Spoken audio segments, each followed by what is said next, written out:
What in the world is happening? It's only 9:28, and we're starting KCIM Sports Rewind. Thank you. Yeah. That's the Blankman effect. You got to go overtime if you're going to do anything, right? Well, usually we go long and not start early. That's true. I guarantee we're probably going to go long again today, too. This is KCIM Sports Rewind, brought to you by St. Anthony Regional Hospital. I'm John Ryan. I'm Jeff Blankman. And Mason Diehl. Mason, glad you could join us this morning. Hey, you're here. Yeah, fun. Are you awake?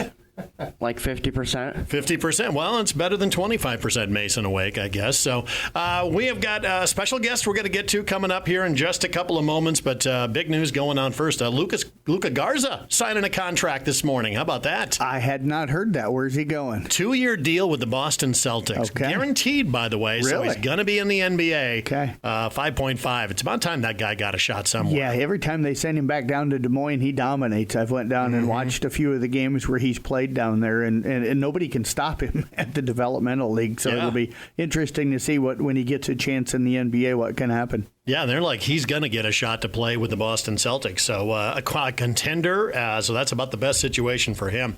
We'll get to our trivia question here coming up. But, Jeff, we got a special guest in the studio here with us. Real quick, though. What's Celtics that? Still a contender with Jason Tatum down all year? No. They need to do some. They just made a big trade the other day. They did. They got rid of Porzingis or whatever that guy's name was. I never knew how to pronounce it. Kristaps Porzingis, yes. Yeah. So anyway, that guy's gone off the roster, but we'll see. We'll see. I don't follow the Celtics as much as I used to. Right. You know, I'm almost following the Timberwolves more, which blows my mind. Are you switching over to become a T-Wolves fan? No, not really. I'm more of a Caitlin Clark fan, honestly. I'd rather watch the WNBA than the NBA. I think you're like a lot of people nowadays. They play better basketball, a better brand of basketball that I like. So, anyway, we got a special guest. Tell us who we got. We do. We've got Lucas Diehl, of course. He is a Kuemper Catholic athlete. He's going to be a junior for them this fall, but also works out at Greg Custer's North Highland Weightlifting Club, and he's pretty amazing. Another national championship, one of the strongest young men, not just in Iowa, but probably one of the strongest young men in the world. And it's been pretty impressive what he's been able to accomplish here in, what would you say, 5 years or so, 4 to 5 years of About lifting that, the Greg? Yeah. So welcome to the show. Appreciate you coming into the studio today.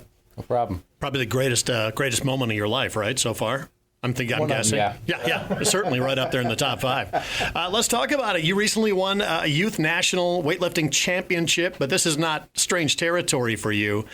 You've been used to this. Talk about what you won and a little bit of your past in weightlifting.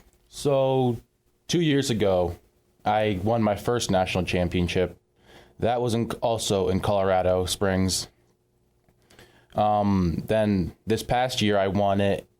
I won the snatch, which is one of the 2 lifts you compete with. Snatch and the clean and jerk are the 2 you do. I won the snatch in Pittsburgh last year. And we're talking how much weight here? Last year I won the snatch with 120 kilos, so around 270 pounds. This year I won the snatch with I got second in the snatch with 134 kilos. Yeah, you got to do that conversion thing. Around. This is why weightlifting is confusing a little bit, because it's always in kilos and things. So you got to convert that over to pounds. I know you at least 295 pounds. Dang, and 295. Clean and jerk, I did 169 kilos, which was, I want to say 370 something. 371.8. Yeah. 371.8 as I talk into the mic. Yeah. So incredible numbers. This is just amazing. Is this what you've been shooting for as working in towards the competitions? I wanted higher numbers. I mean, who doesn't, though? So never enough, right? No. They just changed weight classes this year. It used to be, I want to say, 102 plus. But this year they dropped it down to 94 plus and they removed a bunch of the weight classes and added them all to one. So all the records were new. So I set 2 American records in the clean and jerk and in the total. My clean and jerk, like I said before, was 169 and my total was 303. The previous total in the other weight class was 314, I want to say.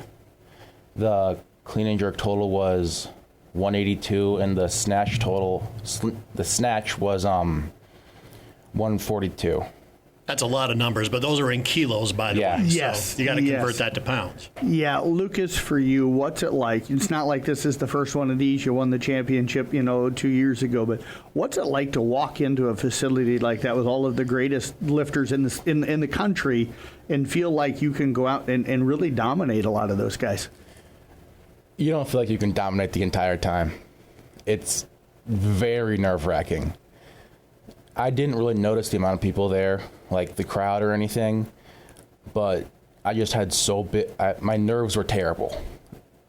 That's a good thing in sometimes, but you're just so jittery and scared. You want to perform so bad. You just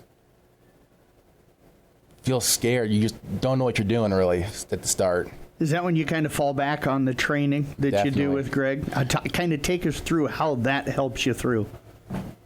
You just do these movements so often, like it's ingrained, just pure muscle memory.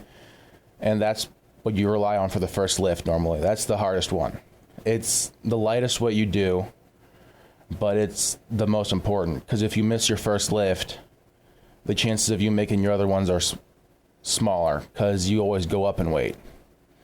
It's funny that you go up there and you know that you can compete with them weight-wise, but how much of this sport is technical, all the little techniques that you have to have? Everything is. Like,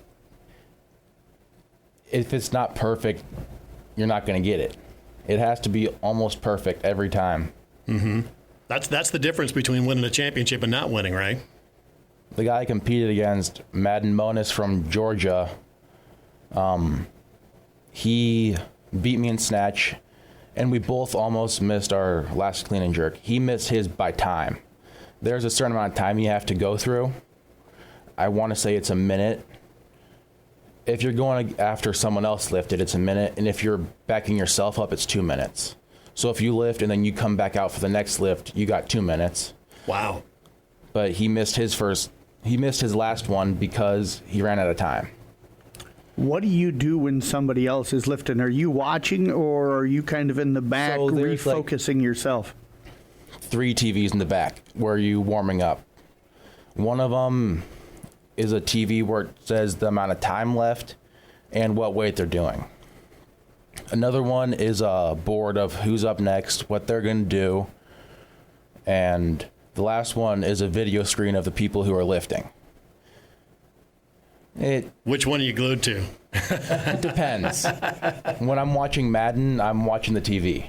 Yeah. Or when he's lifting, I'm watching the TV because he's my main competition. It sounds like you talk to him a lot off the stage and things like that. Well, do you guys become friends? Originally, we weren't. I hated the guy. It helped. There's competition there, yeah. I hated him, and it helped my lifting. Yeah. So I was able to get mad just thinking about him, and I could lift a lot more weight. But last year, I talked to him, and I was like, he's a good guy. This kind of sucks. And I can't get as mad at him anymore. I thought he did the same thing to you, right? Definitely.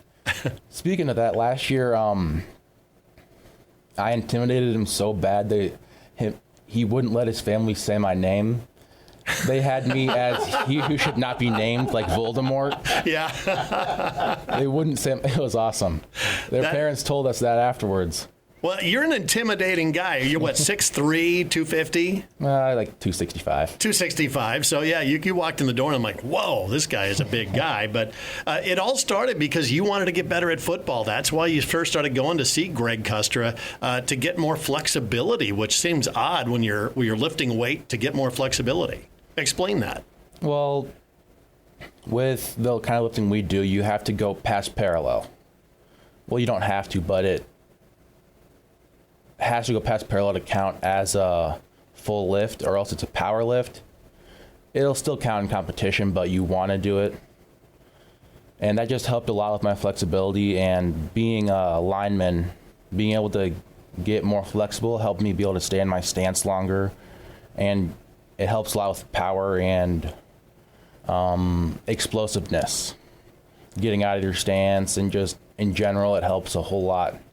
So you said you started with Greg in 8th grade. Is that right? Seventh. 7th grade. How long did it take before you started to really see results? Was it right away? I wouldn't say right away, but pretty quickly. I know Greg teaches the basics. I mean, you get the technique down before you even touch a weight. Definitely. I started, I want to say, about a month before football season started in 7th grade, so I didn't have a whole bunch of time before that. And at that point, I was already, like, everybody was quite a bit smaller than me, because I was probably 180 in 7th grade, so I'm just a lot bigger, so I didn't really need to notice a difference. But then freshman year, I noticed a big difference. Like, I got pulled up to varsity. Yeah. So clearly there's something that helped. And you got to be one of the strongest kids on the varsity, too. Yeah. What's it like to walk onto the football field and know that your footwork, your flexibility, and all that stuff has benefited from this, and you're probably the strongest guy on the field most of the time? It's a huge confidence booster. Just knowing that I'm stronger than everybody, knowing that there's not much they can do to stop me other than run away from me. That's always frustrating. I was playing D-end last year for a couple of games I played, and after a couple tackles, they just start running away from you. Yeah. They run the opposite direction, and it's like, well, not much I can do now. I can chase them, but being a lineman, I'm not that fast. You know, it's funny. We'll talk a little bit more about football, but at what point did you start to fall in love with the weightlifting competition of it all? Probably my first competition was 8th grade year, going into freshman year. First competition was a small one in Omaha, I want to say. It's just so much fun. It's very nerve-wracking, but showing people what you can do is like the best part of it. About how many competitions do you think you've competed in since then? Way too few. Really? Okay. Could you see yourself doing this almost full time? Definitely. Wow. I love it. A lot of people that I do lift with, not a lot, but a couple people have upwards of 30 competitions. I have 6. 6 a year? No, just 6 in total. 6 total? I've gone to 2 every year. 1 to qualify for nationals and then nationals. Oh, my goodness, yeah. I need to go to a lot more. Is there a strategy behind that? Just going to 1 to get qualified and then showing up? Do you not want to? No, it's more that I'm just too busy with sports. That's about it. I'm just too busy. Your time is divided up. So how much time do you get to devote to just weightlifting throughout the week? How many times do you lift? What's the duration of those workouts? I try to go 5 times a week, 4 to 5 times a week, about minimum probably an hour and 30. Most I've gone is probably close to 3 hours. And are you just practicing certain things, or is it you just like it's a workout all around? It's a workout all around. Depends on what the workout Greg has set up for me. He makes all the workouts, and I just do them. What's the worst exercise? What do you hate the most? I don't know. Let's get down to it. I mean, let's pick on Greg a little bit. I don't really hate any of the workouts, really. Oh, Greg, you got to get more creative then. The things I probably dislike the most would probably be going from the blocks. There's these probably there's a block about a foot tall, a little bit more than that, 1.5 feet probably, I guess. And you have a weight on it, and you have to do the exercise off the blocks, but it's like right at the knee, so you're over the bar a lot more, and it's just harder. It's not as comfortable of a position to start from, and it sometimes hurts a little bit doing it that way. Yeah. Because I feel like I'm yanking it off the block more, because a lot of times it's more of a controlled movement off the floor. You start slow and then speed up as you go, but from that point, it's such a short area to make contact with the bar and get it up to your shoulders. You have to pull it way faster. Yeah. So it's like more of a yanking. You seem like a real motivated kid. I mean, I bet your parents aren't going, come on, you got to go to practice. You seem like you're like, all right, let's go. Let's do this. I love sports. I don't know what else to say. It's just fun. Speaking of sports, I know we've talked to you some about football, but I don't think people realize 6'3", you said 265. He plays goalie in soccer. That tells you that tells you the agility and the athleticism that this young guy has. You don't find many goalies that size that move as well as this guy does. Oh, absolutely. Let's talk a little bit more about football. That's your first love, right? Definitely. So talk about what you had so far. You had an injury-shortened season in your sophomore year on varsity. Only got in about 3 games. What was the injury, and what's the status of that? I tore a ligament in my ring finger, my left ring finger. It's called jersey finger. I was trying to tackle the quarterback, reached out and grabbed his shirt hole of his jersey, and my weight, I dove at him and grabbed it, and I'm guessing my weight popped the tendon. I don't know exactly how it happened. I just realized the next play after that, I couldn't bend it all the way down. Like it was permanently bent. Yeah. Not permanently bent, but I could bend it, but the front of my finger wouldn't bend with my other fingers. How painful was that? It wasn't at all. Really? There was no pain. It was, I don't know if other people would feel pain with it or if it's just like not a pain thing. So was that just a rested injury, or is there something they can do to fix that? I had to get surgery. And I was out for 16 weeks. So there goes your season right there. Yeah. Yeah. That was hard. You said it was frustrating to stand on the sidelines. How hungry are you for the fall? I can't wait. It's my favorite time of season. So what do you, if you're going to football camps along with everything else, you're wearing a Brent Venables Oklahoma football camp shirt. That's from last year. Yeah. I really had fun at that camp, but it was too busy this year to go again. This year I've gone to North Dakota State. That was 2 weekends ago. It was a 2-day camp. I had a lot of fun there. Before that, I've gone to Iowa State and Iowa. Then I've also gone, there was a smaller camp. It was probably about 50 guys in Norwalk. All the camps I go to are pretty much predominantly just O-line camps. O-line, D-line. I prefer D-line, but at the North Dakota camp, I had to play both. I had a lot of fun doing both because I was surprised how good I was at O-line. I didn't think I was good at O-line. Why do you say D-line more than O-line? I like contact. I like hitting You want people. to initiate the contact. I like hitting people. That's about it.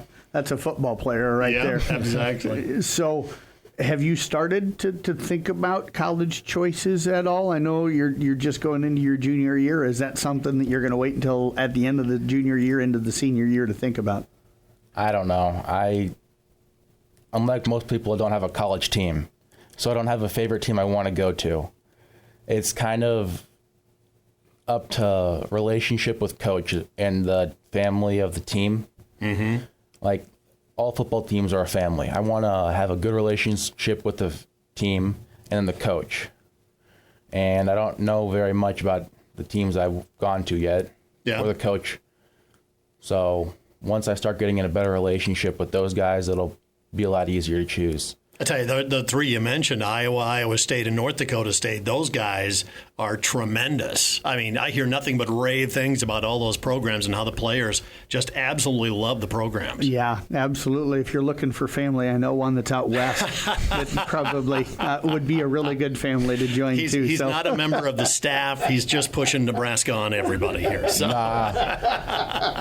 That's one school I probably won't go to. So he doesn't have a favorite, but he knows which one not to. Right? Yes. I do need to ask, you've been invited to the Pan Am Games down in Mexico. I know no decision's been made. That's a tough decision. But just the honor of being invited right now has got to be pretty special. It's very special. It's just a big decision because the Games is right in the middle of football playoffs. So either I let the team down and go there, or go there and represent the U.S. Yeah. Honestly, I don't think I'd want to be in your shoes. That'd be almost an impossible decision to make. Yeah. let somebody else go in your place that you think you can beat? Being the Me and competitor Madden you both are? can go. Yeah. They can bring 2 heavyweights. I don't want him to beat me, though.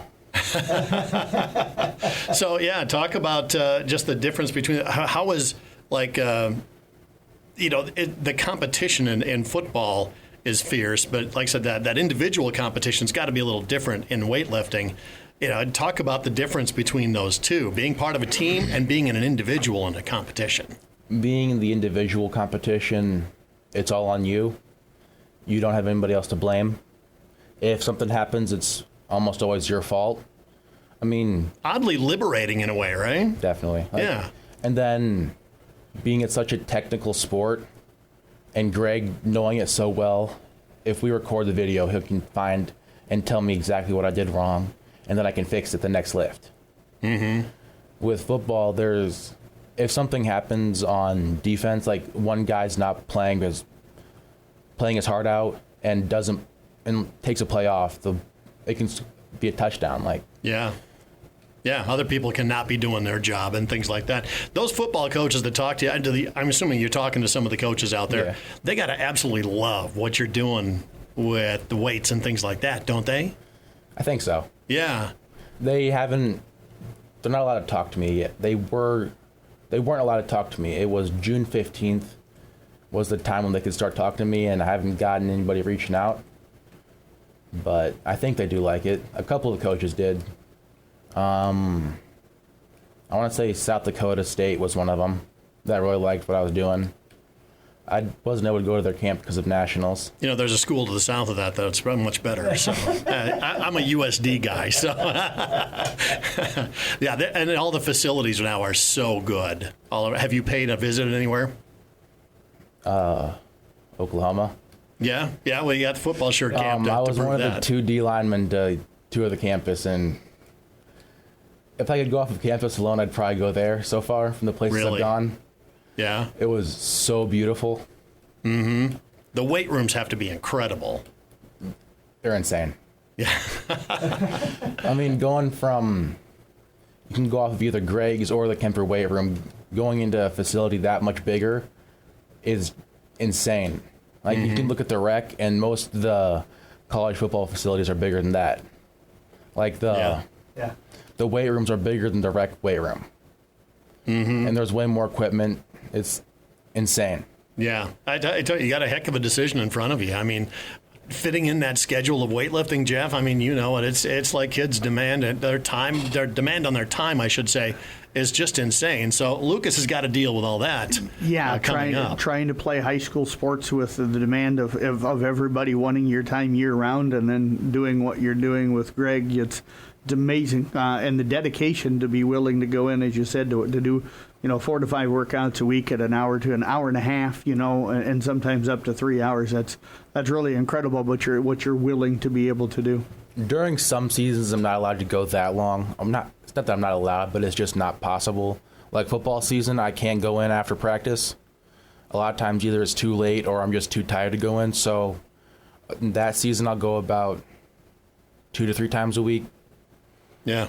You need the recovery time. It's just as important as the workout time. That's probably the most important part is recovery, because if your body isn't recovered, you can't do anything. Do you have special diets and stuff like that you're going by? You get just load up on proteins and things like that? Seafood diet. Seafood. I miss those days. I was going to tell you, being too tired, I completely understand. I think one thing that many people don't realize is like the LSU baseball team that won the national championship this year worked out the morning of the games. So there's a big benefit to working out, and even on game day to be able to work out. But it's got to be a controlled and smart workout. It's got to be a short workout. It could be short, high intensity, or not even on high intensity, but just going through motions. That's kind of what we do. It was Saturday, I want to say. I lifted on Monday. On Saturday, I was going through the motions, doing light weights for me, just doing a couple reps, getting that work in, and also just trying to get used to the altitude there. Right. That's one of the big problems with going other places for competitions, with all sports, I imagine. Because up there, altitude, the atmosphere is so much thinner, you can't breathe hardly. that makes it harder to lift because you got to fill your lungs and hold your breath for a little bit while you're lifting the weight. And if you don't get enough air, you can pass out. Blackout. Most of us are not at that level. But, Yeah, no. I like how he said light weights for him. It's probably still more than I could lift. Oh, yeah. Well, yeah. Absolutely. I was like 90 kilos and then that's about 200 pounds, and then 110 kilos, which is like 240. Mm-hmm. Yep, I'm out. I'm done on that stuff. So, Lucas, I tell you what, congratulations on the national championship, and we can't wait to see more from you, and I bet you just can't wait to get going with football. No, I can't wait. Dude's going to dominate this year on the defensive line. So are you playing offensive line this year or defensive line? I play both ways. Did you? Okay. I play both ways. So we'll see him, of course, coming up with Kuemper here on the football season. But thanks so much for coming in. We appreciate it, man. And congratulations. Best of luck on everything going forward. Thank you. Lucas Diehl, Jr. with Kuemper here joining us on KCIM Sports Rewind. We're going to talk baseball, softball playoffs coming up next. As the athletes at your house prepare for hard work and fun of the season, remember that St. Anthony Rehab Services provides physical therapy for any sports injury that may sideline your member of the team. Sports injuries can plague kids of all ages and keep them from playing the sport they love. Athletes will be under the direct supervision of a certified and licensed healthcare professional in the newly renovated sports performance facility. If an injury is keeping your athlete out of the game, call St. Anthony Rehabilitation Services at 794-5000 for sports injury and treatment rehab. It's KCIM Sports Rewind. It's crazy. Just before, Jeff, you got back in the studio here, Lucas and I were hitting up ChatGPT to look up his stats. Yes. So we looked up his stats in football as a sophomore. It showed, how many tackles he had a sack or whatever, and he was quick to point out, hey, that was only 3 games. Yes.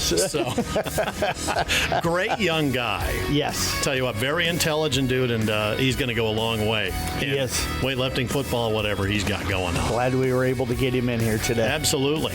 Let's talk baseball, softball playoffs beginning this Saturday night. You guys are going to be crazy busy. Yeah, Mason's headed down to Audubon as the Wheelers going to entertain Glidden Ralston. He'll have that for everybody right here on KCIM. That's a great first-round matchup. It's two teams that are kind of similar records, similar teams, and I've seen both of them play, and both coaches are optimistic, so I'm like, both teams are going to go out there. I could possibly see a 7 or more inning game that's just going to be fun back and forth and good baseball. Absolutely. And then I get a doubleheader. I start off with ICAM Manning Newell Fonda, and these games will be on KKRL. That'll be the 5 o'clock game down in Anita. And then following that game, it'll be Cam against Arweva. That'll be the 7:30 start. So looking forward to that. Just kind of running through, that's all in Class 1A, Substate 8 and District 15. Coon Rapids Bayard does get to bye. They'll end up hosting then the winner of that Audubon and Glidden game. So all of our 1A schools all in the same brackets. In Class 2A baseball-wise, you've got Esac County opening up this Saturday as well. They're going to be at Ridgeview. That'll be a 7 o'clock start. We were hoping to try and get that one done on YouTube, but we ran into internet issues and having good, viable internet at places, so we're not going to be able to bring that one. Nick Brinks is headed up to Esterville, Lincoln Central. He'll have South Central Calhoun against Southeast Valley. It's so funny to me. Those two schools are, 20, 30 minutes apart, and they got to drive like 2 hours north to play. I don't know why they can't just reach out to the state and go, let's just flip a coin and, the better seed team host this game. And exactly. Then, and stuff. But you got to travel a long way and make your fans all travel. Yes, absolutely. But that's Class 2A, and that is a District number 1 for Esac County and District 2 for South Central Calhoun. Now, Kuemper also in that District 2. They await the winner. They get a bye in the opening round. They'll take on either Esterville, Lincoln Central, or Manson, Northwest Webster in their opening round. The Carroll Tiger baseball team. Is that one going to take place here in Carroll, or is that going to be on the road? It's going to be in Forest City. Okay. Yep, it's going to be in Forest City. Wow, that's a haul. It is. Kuemper has not traveled that far in a baseball playoff. Not for a long time. Absolutely. Carroll Tigers, they got a tough one in their opening round. They take on a ranked Sergeant Bluff Luton team. And that'll be on July the 11th, which is next Friday. That'll be the only baseball game we have that night, but they'll open on the road at Sergeant Bluff Luton, and of course I'll be up there. And softball playoffs, they get underway coming up on Monday. In Class 1A and Region 3, IK Manning will take on Ridgeview. We'll have Coon Rapids Bayard against Arweva. Now, Glidden Ralston does await the winner of that Coon Arweva games. So that should be kind of fun. Class 2A Region 1, Kuemper opens up at home with Nottoway Valley. Exira and Kimballton Audubon gets a bye in the opening round. They'll take on Pleasantville coming up on July the 9th, which is next Wednesday. That game at Pleasantville. And watch out, we've been mentioning the Spartans, the record not great, but a win over a ranked Woodbine team last night. We saw the win the other night against a ranked Missouri Valley team. So they're 2-0 against ranked teams in their last 2 ball games. So they're starting to round into shape a little bit. Class 2A Region 8, South Central Calhoun opens up on a Monday at Alta Aurelia. ESAC does get a bye in the opening round. They'll take on a team they know well, another Twin Lakes Conference team in Sioux Central. That'll be in Sioux Central coming up again on Wednesday. And then the Carroll Tigers, they head to Lamar's, and that game will be on Thursday, July the 10th. And that game, again, will be a 7 o'clock start. So I think Mason and I figured out of the first 25 potential games that our teams could play, we'll have 22 of them on the radio. Wow. So we're going to be getting to as many places as we can, and luckily, hopefully, going to be able to get as many teams covered as we possibly can. And we could end up having more than that. We just kind of looked at the first couple of rounds through the byes and all that kind of stuff. We could have 25 games played, and 22 of those will be covered on the radio. Wow. That's and by the way, Coon Rapids Bayard, they were not playing this Saturday. They received a bye in the opening round. Yep. Coon Rapids Bayard gets that bye, and they'll take on either Audubon or Glidden-Ralston in their first game, and that'll be again down in Coon Rapids. So all right, fun begins. Coon picked up 2 ranked wins this weekend, knocking off West Lyon and Key at the Prongi Classic over in Des Moines. So talk about playing your best ball at the right time of year. Yes, and we can't forget the rivalry game tonight, Carroll Kuemper softball, Carroll Kuemper baseball. And luckily Nick and Mason going to be able to bring the broadcast. I will be out of town at a family wake tonight, so I'm not going to be around to be able to help out with the broadcast. So okay, so there you go. That the playoffs begin coming up on Saturday, so catch all the action. And by the way, get that Sports mobile app. That is the best way to keep on top of everything. CB Sports Network in your app store or the website sports.1380kcim.com. It's Sports Rewind here on KCIM, brought to you by St. Anthony Orthopedic Services. Western Iowa's news and classic hit station.